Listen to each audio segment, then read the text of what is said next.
한번 따라하세요. 복음의 능력, 그 비밀. 오늘 저는 복음의 능력, 그 비밀이라는 제목으로 하나님의 말씀을 전하겠습니다. 우주인 가운데 제임스 어윈이라고 하는 사람이 있습니다. 그는 1971년 7월에 아폴로 15호를 타고 달에 도착을 합니다. 문버기라고 하는 이제 차를 타고, 월면차라고 그러죠. 문이 영어를 이제 달이니까 문버거. 이제 월면차를 타고 시속 11km 속도로 달 표면을 9.6km를 주행하는 기적 같은 일을 연출했습니다. 근데 제임스 어윈은 그의 전기에서 이런 얘기를 하고 있습니다. 진짜 기적은 돌아오는 길에 일어났다라고 쓰고 있습니다. 달 표면에 9.6km를 주행한 그것이 기적이 아니라 돌아올 때 일어났다는 거예요. 그가 지구로 돌아오고 있을 때 우주 공간에서 아주 작고 푸른 색깔의 공과 같은 지구를 바라더니, 아주 작은 공 같은 지구. 그 순간 그는 갑자기 우주에 충만한 하나님의 임재를 경험하게 됐다. 그것이 그에게 있어서 진짜 기적이었고 그의 인생을 뒤바꿔 놓는 기적이었다. 이렇게 그의 전기에서 쓰고 있습니다. 작은 공과 같은 지구를 바라보면서 그는 2000년 전에 하나님께서 그 아들 예수 그리스도를 이런 지구에 보내셨다는 사실, 작은 공과 같은, 작은 점 같은 2000년 전에 그곳에 하나님께서 하나님의 아들 예수 그리스도를 보내셨구나. 그때 불같이 뜨거운 열정으로 그의 마음속에 떠오른 성경 구절 하나가 있었는데, 바로 요한복음 3장 16절이라고 합니다. 하나님이 세상을 이처럼 사랑하사 독생자를 주셨으니 이겼습니다. 그 순간에 지구촌에 살고 있는 사람들이 그의 마음을 가득 채웠다고 했습니다. 인종을 초월해서 갈등하고 기뻐하고 슬퍼하고 환희하고 울고 있는 지구촌의 사람들, 그들을 정말 뜨겁게 사랑하시는 하나님. 그는 과거에 한 번도 생각을 해보지 않은 관점에서 지구를 보기 시작했고, 지구에서 살고 있는 사람들을 마음에 품기 시작을 하고, 그리고 그는 돌아와서 정말 내가 지금까지 살아왔던 삶과는 다른 삶을 살지 않으면 안 되겠다라고 하는 결심을 하게 됩니다. 우주에서 경험한 하나님의 사랑, 하나님의 마음과 비전을 가지고 하나님의 사랑을 증거하는 일을 위해서 일평생을 살아갑니다. 우주인으로 산 것이 아니에요. 복음 전도자로 인생을 살아간 것이죠. 그는 이런 얘기를 하고 있습니다. 그가 걸어갈 인생의 길, 그 길은 20년 동안, 1991년 그가 죽기까지 우주인이 아닌 복음 전도자로 일평생을 살면서 이런 말을 남기고 있습니다. 우주인이 된 것보다 더 좋은 것은 세상에서 그리스도를 증거하는 사람이 된 것이다. 나는 우주 공간에 떠서 신비한 지구를 바라보는 특권을 얻었다. 그러나 그 특권보다 더 중요한 특권, 예수 그리스도의 사랑을 전하는 특권을 얻은 행복한 사람이다 라고 쓰고 있습니다. 오늘 이 시대는 여러분, 수많은 정보, 이 정보들이 쏟아져 나오고 있습니다. 뉴욕 타임즈의 주말판의 정보량은 중세시대의 100년의 정보량과 맞먹는다 그럽니다. 주말판 한국의 신문들은 조선시대의 10년에서 20년 정보량과 맞먹는다 그렇습니다. 여러분, 제가 이야기하려는 핵심이 뭐냐, 정보를 몰라서 일을 못하는 시대가 아니라 이 말이에요. 정보는 알고 있습니다. 수없이 수집을 합니다. 근데 문제는 영향력이 없는 게 문제다 이 말이에요. 아는 것과 영향력은 다릅니다. 자, 여러분, 복음에 대해서도 마찬가지. 복음에 대해서 우리는 너무 잘 압니다. 근데 왜 영향력 있는 삶을 못 사느냐 이 말이에요. 자, 여러분, 왜 복음은 머리로 잘 아는데 왜 복음이 가진 폭발적인 그 능력은 왜 경험하지 못하며 시들부들 인생을 살아갈까 하는 것입니다. 그 이유는 두 가지 때문이라고 봅니다. 하나가 뭐냐면은 경직된 형식주의인 것입니다. 신앙이 너무 어때요? 화석화되고 율법화된 거예요. 크리스찬으로 살아야 되는데 종교인으로 살고 있는 것입니다. 자, 여러분 신앙생활을 1년, 2년 하는 사람이 여러분 상처를 잘 받지 않아요. 신앙생활을 한 10년 이상 한 사람이 어때요? 툭 건드리기만 해도 상처받았대. 이게 왜 이렇게 해야 될까요? 신앙생활을 한 30년, 40년, 50년 하는 사람이 더 상처를 많이 받으니 이게 대체 어떻게 된 거예요? 그 이유는 너무 경직된 형식주의의 신앙의 틀에 갇혀 있다 하는 것이죠. 또 하나는 냉소적인 비판주의다 하는 것입니다. 여러분 잘못이나 실수 할 수 있어요. 근데 너무 쉽게 칼날같이 지적을 하는 거예요. 정작 비판해야 될 일 앞에는 비판과 대안을 제시할 만한 능력은 없으면서 비판의 명수들이 되는 것입니다. 복음의 능력이 사라지는 거예요. 점점 약화되는 것이죠. 사도 바울은 오늘 로마서 1장 16절에서 따라하세요. 내가 복음을 부끄러워하지 아니하노니 이 복음은 모든 믿는 자에게 주시는 하나님의 능력이 됨이라. 자, 복음이 구체적으로 하나님의 능력이라는 게, 복음을 어때요? 우리가 접하게 됐을 때, 내 안에 정말 복음이 있을 때 개인적인 어떤 능력들이 나타날까 하는 것이죠. 자, 이 개인이 복음의 능력을 알게 되면 어떤 복음의 능력이 나타날까 하는 거예요. 세 가지 얘기하려고 그래요. 세 가지. 그 첫 번째는 따라하세요. 기뻐하는 능력.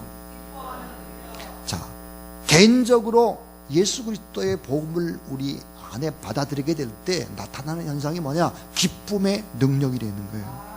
로마서 5장 11절에 보니까 우리 주 예수 그리스도로 말미암아 하나님 안에서 또한 즐거워하느니라 그랬어요. 여러분, 내 심령, 내 깊은 곳에서부터 세상 사람이 알지 못하는 어떤 기쁨이 솟아나야 되는 것이죠. 자, 예수를 믿고 구원받고 하나님의 자녀가 된 사람에게는 여러분 기쁨이 사라졌다. 이게 문제 중에 문제, 가장 큰 문제가 뭐예요? 내 안에 기쁨이 없게 된 거예요. 남다른 기쁨의 비밀을 간직하고 인생을 살아야 되는데 차가워진 거죠. 이게 문제예요. 로마서 5장 9절에 보니까 그러면 이제 우리가 그의 피로 말미암아 의롭다 하심을 받았으니 더욱 그로 말미암아 진노하심에서 구원을 받은 것이니 그랬습니다. 우리가 의롭게 된 이유는 뭘까? 우리가 진노하심에서 구원받은 그 이유는 뭘까?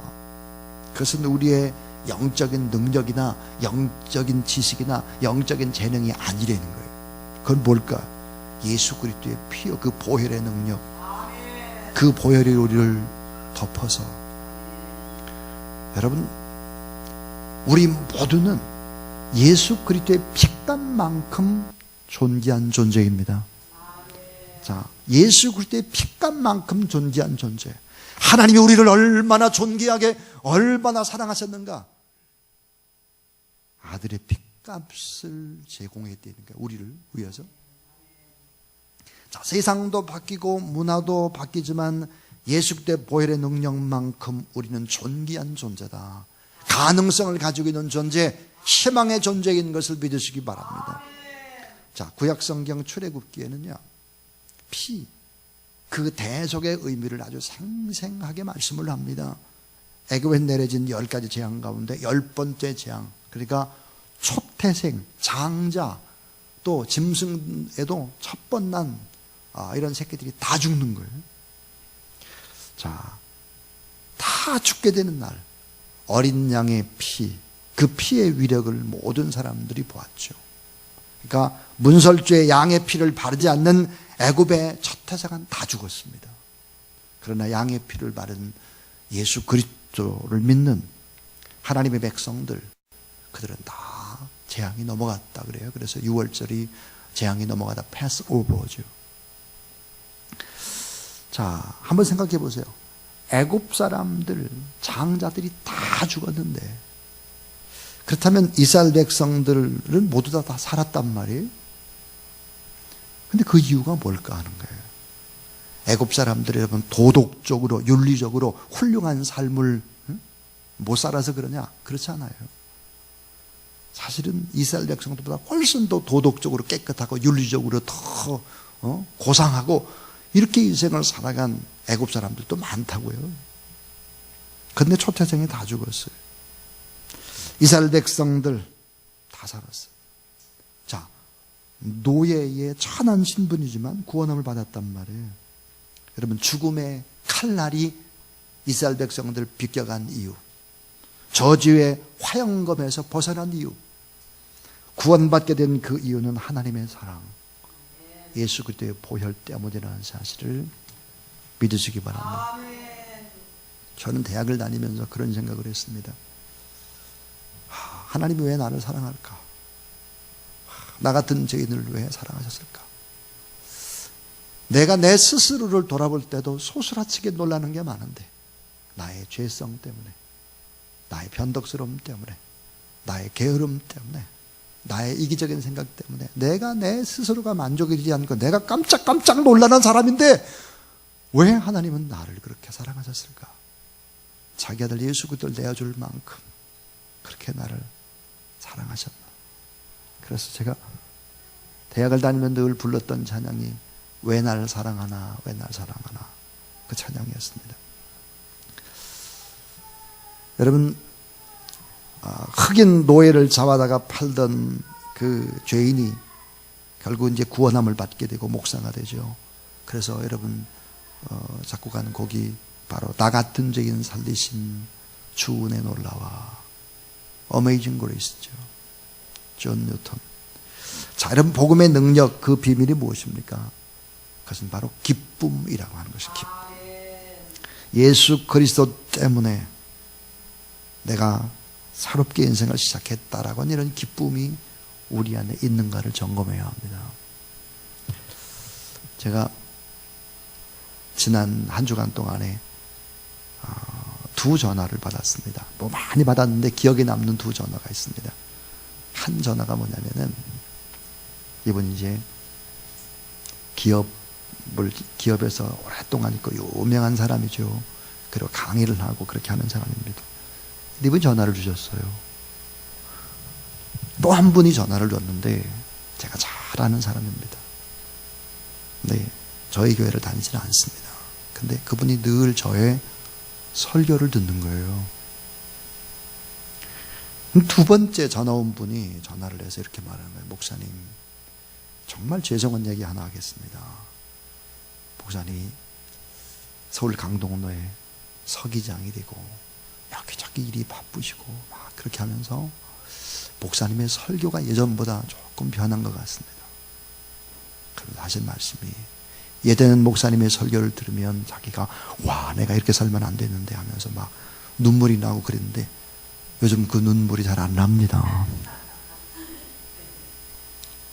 전 이 말씀을요, 하나님의 말씀으로 받았습니다. 그래. 그러고 나서 돌아봤어요. 예전에는 토요일 날은 제가 일찍 잠을 자가지고 새벽 3시에 일어났어요. 늘 새벽 3시에 일어나가지고 말씀을 다시 보고 기도하고 그렇게 하다가 이제 성전에 나오곤 했는데 피곤하니까요, 새벽 3시에 못 일어나더라고요. 와, 이게 하나님의 음성이구나 생각이 들고, 오늘은 새벽 3시 10분에 일어났습니다. 그리고 말씀을 보고 그리고 나왔다니까요. 근데 또 한 분의 전화는, 첫 번 분, 이분의 전화는 목사님의 설교를 몇 년지를 쭉 다 듣고 있습니다. 아침 저녁으로 쭉 다 듣고 또 듣고 그렇게 하면서 깨달은 게 하나 있습니다. 회사에서 어떤 CEO가 와서 강의를 하고 많은 사람들이 와서 강의하고 기업이 뭐 이렇게 뭐 강의하고 그러는데 그런 강의들이 설교를 듣고 난 다음에 시시해졌습니다. 그래서 저는 목사님의 설교를 그렇게 좋아합니다. 이렇게 말하는, 극과 극이죠. 그래서 어쨌든 이 두 전화를 받고 나서 요즘 설교가 달라져가지고 감동이 별로 없다 이렇게 말하는 분, 그분이 하나님의 음성이다라고 생각했습니다. 얘기가 뭐냐면 오늘은 열심히 준비했다 이 말이에요.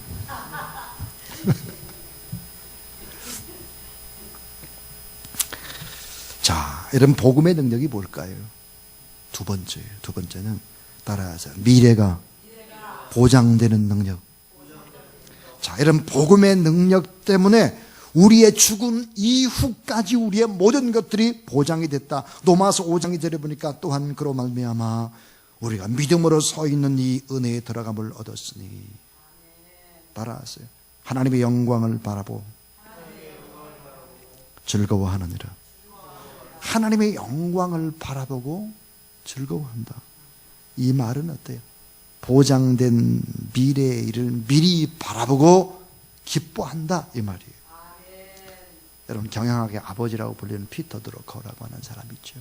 이 피터 드러커는 미래에 일어날 일이 너무나 확실한 경우에 발생한 미래라는 표현을 쓰고 있습니다. 발생한 미래, 이게 말이 안 되잖아요.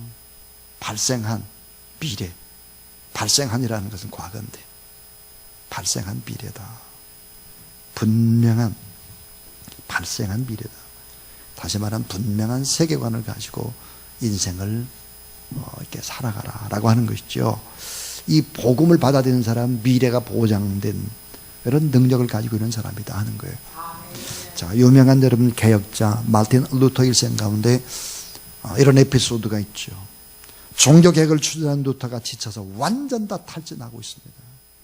사흘을 자리에 누워버렸어요.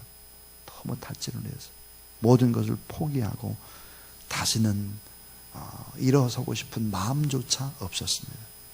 실망과 좌절 속에 빠져있던 루터 앞에 루터의 아내였던 이 케이티가 상복을 입고 등장을 하는 것입니다. 루터가 깜짝 놀라서 누가 죽었소? 예, 죽었습니다. 누가 죽었소? 그랬더니 루터의 아내였던 케이티가 이렇게 말했습니다. 당신이 믿는 하나님이 돌아가셨어요. 루터가 뭔 소리 하는 거야? 루터의 아내가 이렇게 말했습니다. 하나님이 돌아가시지 않았다면, 하나님이 살아계시다면 당신이 이렇게 누워서 포기하고 좌절하고 있는 것은 당신이 믿는 하나님이 돌아가신 거예요. 이 한마디가 루터를 깨웠습니다. 그는 벌떡 일어났죠. 아내와 함께 예배의 자리에 나가 강력한 성령의 은혜를 체험하게 되고, 그리고 종교개혁이라고 하는 거룩한 소명 앞에 자기의 인생을 던져버리는 것입니다.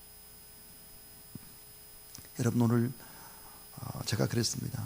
신앙생활 막 시작한 1년, 2년, 3년 된 사람이 상처받는 것이 아니라 10년 있으면 40년, 50년 된 사람이 상처 빵빵 받는다면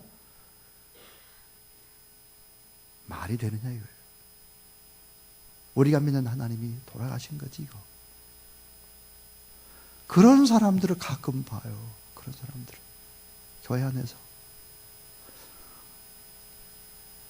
이런 생각이 들 때가 있어요. 아, 저분은 왜 저렇게 안 변할까? 안 변해도 진짜 너무 안 변한다. 이런 분이 가끔 있어요. 가끔. 복음의 능력이 뭡니까? 하나님의 사랑이 뭐냐? 자기 아들을 아끼지 아니하시고 우리 모든 사람을 위해 내어주시니까 어찌 그 아들과 함께 모든 것을 너에게 은사로 주지 않겠느냐. 모든 것을 다 준다는 거죠. 20년 전부터 호스피스 사역을 해오신 연세 많은 목사님이 계셨어요. 그래서 물어봤어요. 목사님, 도대체 임종을 몇 번이나 지켜보셨어요? 임종. 그랬더니 목사님 말씀하시기를 한 3,000번 정도 될 거야. 사람이 죽어가는 모습을 한 3,000번 봤다 이 말이에요. 그러면 목사님이 말씀할 때, 자, 예수 그리스도를 믿는 사람이 죽게 되는 이 죽음, 그 죽음의 의미는 뭐라고 생각합니까? 한 3,000명 마지막 임종을 목격한 목사님 말씀해 주세요. 이랬더니 이렇게 대답했습니다. 예수 그리스도를 믿는 사람에게서 죽음이란 영원한 치유와 회복의 기쁨입니다. 하나님의 영광이 고백한 그곳에 입성할 수 있다고 하는 것은 영원한 치유와 회복의 기쁨이 바로 죽음이다 라고 말했습니다. 여러분, 이 영원한 천국에 다 같이 입성하는 축복이 임하게 되기를 바랍니다. 갈라디아서 2장 10절에 여러분 이렇게 천국에 입성하는 조건 하나를 제시하고 있습니다. 그것은 어때요? 십자가에서 내가 죽어야 된다는 거예요. 내가 그리스도와 함께 십자가에 못 박혔나니 그런즉 이제는 내가 산 것이 아니오 오직 내 안에 그리스도께서 사신 것이다 그랬어요. 내가 십자가에 죽고 내 안에 그리스도가 살아야 돼요. 복음의 능력이 내 안에 있어야 하는 것입니다. 자, 오늘 제가 여러분에게 두 가지 얘기를 했어요. 하나 뭐냐? 복음의 능력이라는 게 기쁨의 능력이다. 또 이 복음의 능력이란 미래가 보장되는 능력이다 그랬습니다. 마지막 세 번째 얘기를 하려고 합니다. 따라하세요. 환난 중에도 즐거워하는 능력.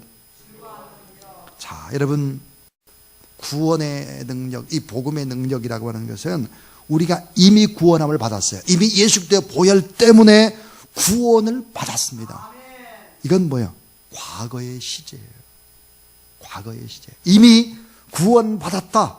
그래서 기뻐한다. 이건 과거의 시제라고, 시제가. 그런데 아직 일어나지 않은 일이지만 하나님의 영광을 바라보고 내가 즐거워한다. 하나님의 영광을 바라보고. 이 말은 어때요? 미래의 시제. 미래.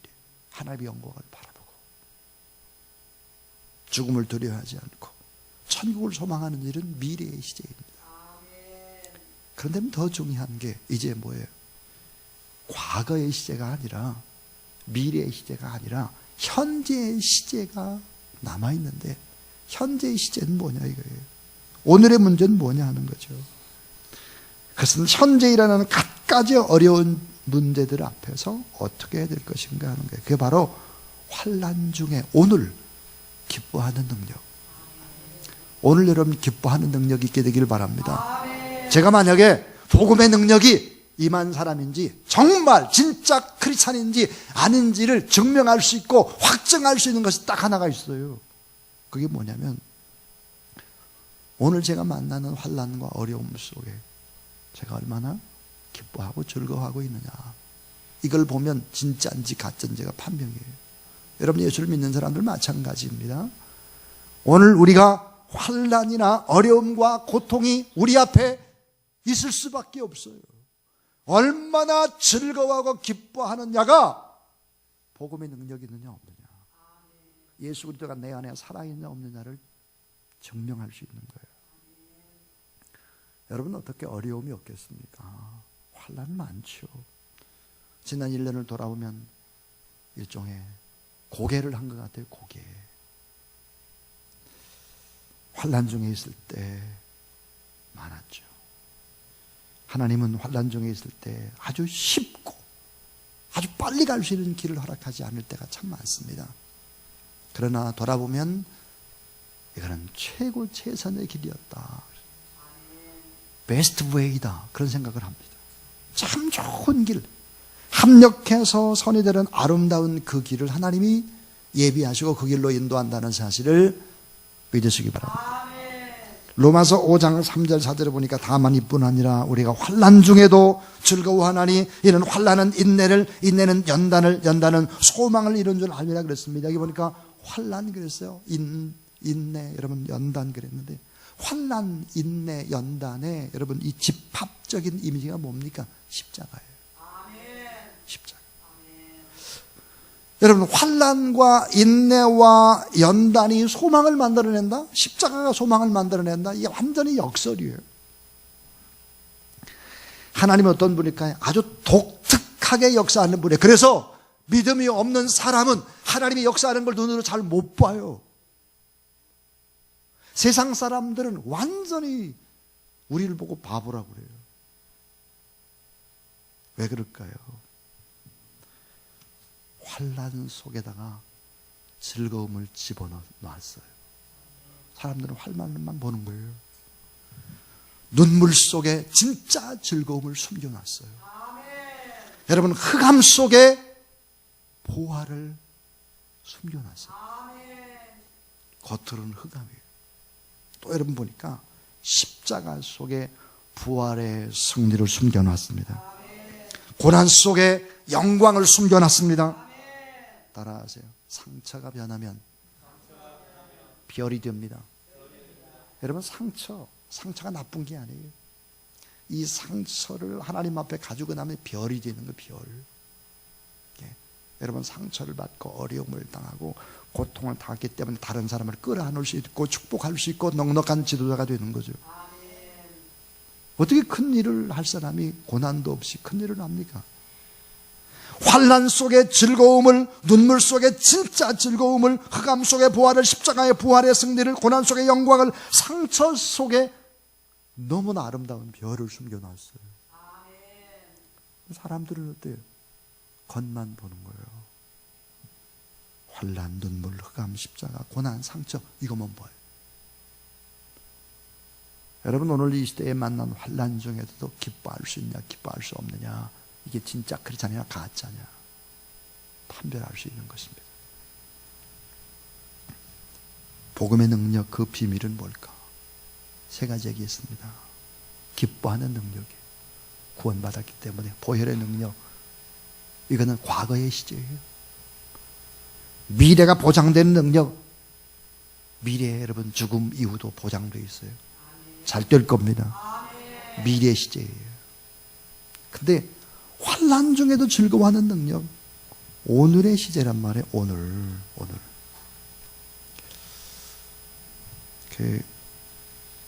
어제 오후에 기업을 컨설팅하는 장로님 한 분이 오셨어요. 그래 그분이 책 한 권을 저에게 줬습니다. 그 책이 뭐냐면, 한 번은 인생에 꼭 한 번은 고수를 만나라라는 책입니다. 한근태라는 분이 지었는데 3,000번 이상의 기업에 강의를 한 거예요, 이분이. 그리고 CEO 가운데 아주 정말 탑 클래스의 CEO를 한 700명쯤 만나고 면담을 했어요. 그리고 만남이 가져온 소중한 깨달음, 경지에 오른 사람들, 그들이 사는 법을 책으로 썼습니다. 이 책을 보면서 참 많은 깨달음을 얻었는데, 그 중에 이런 얘기가 있어요. 고수 중에 고수는 누구냐? 따라하세요. 긍정을 긍정하라. 긍정을 긍정하는 거예요. 고수는 긍정적이고 하수는 부정적이다. 고수는 모든 일이 잘 될 거라고 생각하고, 하수는 그게 될까 늘 의심한다. 매사에 냉소적이고 부정적인데도 성공하는 사람이 본 적이 있는가? 비판적이고 부정적인데 고수가 될 수 없다, 이 말이에요. 그 밑에 사람들이 따를 수가 없다, 이 말이에요. 그리고 이런 얘기를 합니다. 여러분, 조지 오웰이라고 하는 사람, 지구의 종말을 예언했죠. 그의 소설 1984년으로 노벨 문학상을 받았습니다. 이 조지 오웰에 관한 얘기를 하고 있는데, 이분의 상상력 대단했다는 거죠. 근데 이분의 상상력은 부정적이고 비관론이고 무신론의 근거를 두고 있다는 거예요. 그래서 결국은 제3차 세계대전으로 망할 것이라고 하는 이 공포감에 휩싸였습니다. 그래서 전쟁이 가장 낮은 나라, 그 나라가 스코틀랜드라고 생각을 하고, 이 조지 오웰이 스코틀랜드의 작은 섬에서 살게 됩니다. 그러나 그 정신과 육체는 비관론과 우울증으로 47세에 폐결핵으로 죽게 되는 것입니다. 자, 그러면서 이 책에 보니까 긍정을 긍정하라 그랬어요. 물론 제가 보니까 책을 보면서 읽은 게 예수를 믿는 사람은 틀림없이 아니구나 하는 생각이 들었어요. 성경에 보니까 로마서 8장 28절에 자, 하나님을 사랑하는 자, 곧 그 뜻대로 부르심을 입은 자들에게는 모든 것이 합력하여 선을 이루느니라. 자, 여러분, 중요한 것이 모든 거예요.